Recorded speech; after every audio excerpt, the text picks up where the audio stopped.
Ring master சர்க்கஸ்லாம் நீங்கள் பார்த்துருப்பீங்க. உடனே வந்துட்டு டபார் அப்படின்னு ஒன்று அடிப்பார். சிங்கம் போயிட்டு முதல்ல சேர்ல உட்காரும். இதே மாதிரி தலைவர்களை இந்த ரிங் மாஸ்டர் அமித்ஷா கண்ட்ரோல் பண்றாரு. ஒரு அடி விட்ட உடனே என்ன பண்றாரு, டிடிவி தினகரன் வந்துட்டு எந்த எடப்பாடி பழனிசாமி துரோகின்னு சொன்னாரோ அந்த எடப்பாடி பழனிசாமி இருக்கக்கூடிய அதே அணியில அவர் வந்துட்டு நீங்க சொல்லிட்டார். அடுத்த சிங்கத்தவா யாரு, பிரேமலதா விஜயகாந்த். அதுக்கு ஒரு 2 சாட்டை அடி கொடுத்தாங்கன்னா அது ஒண்ணு எத்தனை சீட்டு, 5 சீட்டு, ஓகே, அது ஒத்துக்கிறோம். அடுத்தது ஒரு அடி கொடுத்தாருன்னா நம்ம ராமதாசையா எப்படின்னு தெரியல, அவர் சிங்கமா புலியா நரியான்றது அவரா வாயை திறந்தவன தான் தெரியும். ஆனா இவ்வளவும் பண்ணிட்டதுக்கு பிற்பாடும் கூட உங்களால திமுக அணியை தோற்கடிக்க முடியுமா? அதான் பெரிய கேள்வி. உடல் வலிமையை உறுதி செய்யும் சிலாஜித், கவனத்தை மேம்படுத்தும் அஸ்வகந்தா மற்றும் உயிர் சக்தியை பெருக செய்யும் சஃபேடு முஸ்லி போன்ற இமயமலையின் உணவுப் பொருட்களை கொண்டு வந்து மிஸ்டர் பர்ஃபெக்ட் உருவாக்கப்பட்டுள்ளது. உங்கள் முழு குடும்பத்தின் ஆரோக்கியத்தை மா நேச்சுரல்ஸ் மூலம் உறுதி செய்திருங்கள். 100% இயற்கையான மூலிகை பொருட்கள் மூலம் உருவாக்கப்பட்ட மிஸ்டர் பர்ஃபெக்ட் மற்றும் மிஸ் பர்ஃபெக்ட் தலைமுறையாக குடும்பங்களின் உடல் வலிமை, மன வலிமை மற்றும் மகிழ்ச்சியை பெருக செய்கிறது. உங்கள் மகிழ்ச்சியான பயணத்தை துவங்க www.mannaturals.com என்ற இணையதளத்தை பார்வையிடவும் அல்லது வாட்ஸ்அப் எண்ணிலும் தொடர்பு கொள்ளலாம்.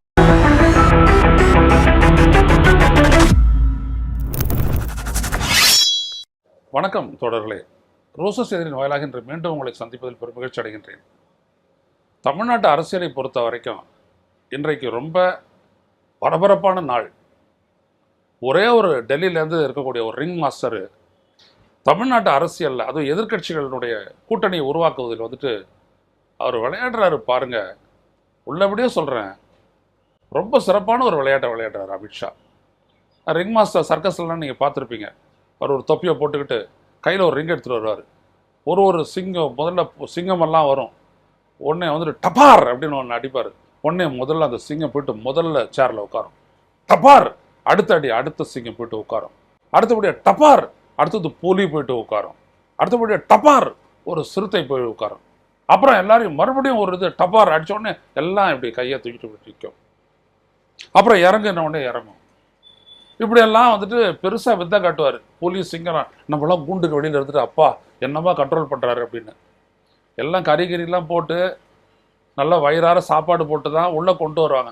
அதனால் கர்ஜிக்கிறது தவிர அதுங்களுக்கு வேறு எதுவும் வராது. பசி எடுத்ததுனா தான் எதிரில் இருக்கிறாரு ரிங் மாஸ்டர்.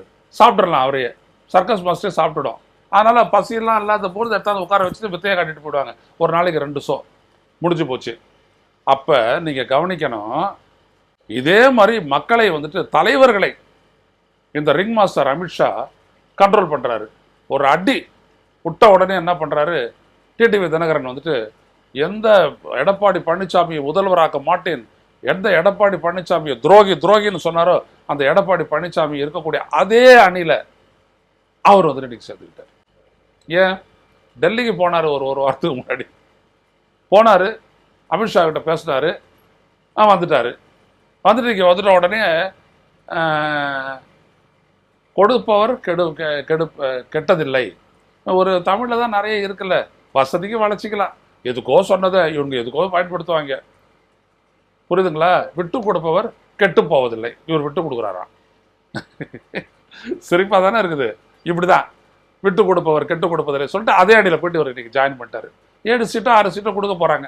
அதில் பின்னாடி மோடி அறிவிப்பார். சீஃப் ரிங் மாஸ்டர் 23ஆம் தேதி வருவார். அவர் வந்துட்டு அறிவிப்பார். சர்க்கஸ் தான் இதுவும்.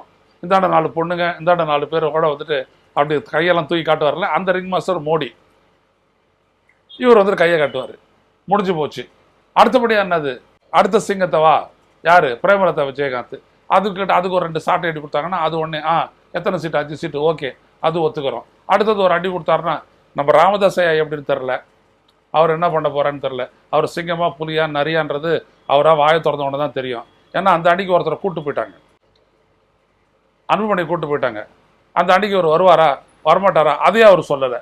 அதனால் அவர் என்ன பண்ணிட்டு உள்ள சேர்க்க போறாங்கன்னு தெரியல. ஆக எல்லாத்தையும் யாரெல்லாம் விஜயை பற்றி பேசிட்டு இருந்தாங்களோ அவரை எல்லாம் அந்தாண்ட தள்ளிட்டு, அடுத்தபடி ஓபிஎஸ் அவர் ஏற்கனவே அந்தாண்ட தான் இருக்கிறவர், அவரையும் சேர்த்துக்கிட்டாங்கன்னு வச்சுக்கோங்க.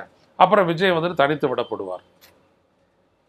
நீ தனியாக நின்று என்னத்தை சாதிக்க போகிற, அதை விட எங்களோட வந்துரு அப்படின்னு அவரு கூப்பிட்டு, அவருக்கு தான் ஏற்கனவே வந்துட்டு அவரை ட்ரெயின் பண்ணிட்டு இருக்கிறாங்கல்ல, டெல்லியில் கூப்பிட்டு மந்திரிச்சு இருக்கிறாங்க.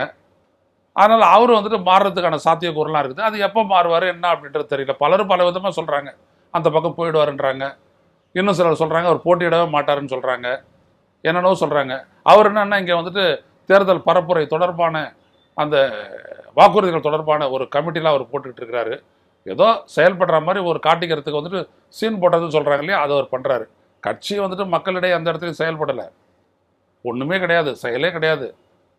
அவங்களுடைய ஒரே செயல்பாடு விஜய் பஸ்ஸில் வந்துட்டு மேலே ஏறி நின்றுட்டு ஏதோ பேசுறது ஒரு 10 நிமிஷம், அதோட முடிஞ்சு போச்சு. இது தவிர வேறு எதுவுமே இல்லை. அப்படி தான் வந்துட்டு பண்ணுறாரு.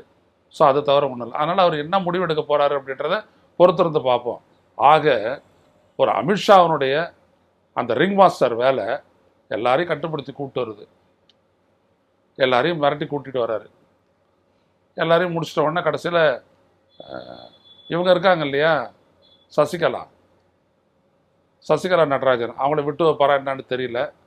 அதுவும் வந்துட்டு கூப்பிட்டு அவங்களும் வந்துட்டு ஆசீர்வாதம் பண்ணாங்கன்னா சரியாக போச்சு. இல்லை, ஆனால் இவ்வளவும் பண்ணிட்டதுக்கு பிற்பாடும் கூட உங்களால் திமுக அணியை தோற்கடிக்க முடியுமா? அதான் பெரிய கேள்வி. காரணம் என்ன அப்படின்னா, பாஜக இந்திய ஒன்றிய அரசில் இருக்குது. தமிழ்நாட்டுக்கு என்ன செஞ்சது? ஒன்றும் செய்யலை. எடப்பாடி பழனிசாமி அவர் தலைவராகவே மக்கள் கருதலை. இப்படிப்பட்ட ஒரு நிலையில் தான் ஒரு பெரிய கூட்டணி அமைக்கிறாங்க.